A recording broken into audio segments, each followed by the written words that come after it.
pedindo uma ajuda para como hackear. Então, vou mostrar aqui usar como o meu fica, né? A gente vai em preferências e vai no meu amigo, né? Na página dos meus amigos. Aqui, ó, meus amigos. Tô carregando aqui a página. Aí escolhe um amigo, né? Escolhi esse aqui. Eu vou mover aqui.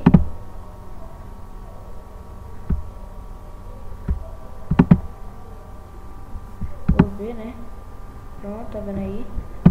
E voltar pra home.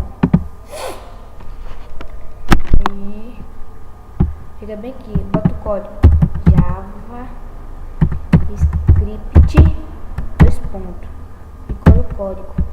Quando eu coloco o código, eu dou enter e aparece isso aqui, hacks.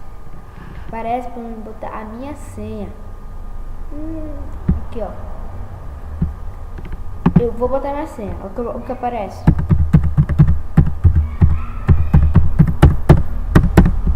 Eu aperto OK. Nada. Não carrega. Fica só assim, ó. Já esperei 1 hora, já esperando mais nada. Então falaram que é para apertar aqui, né?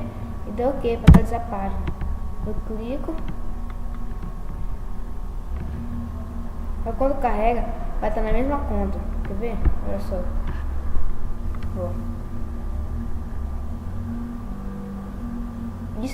É isso que eu não tô conseguindo hackear, gente.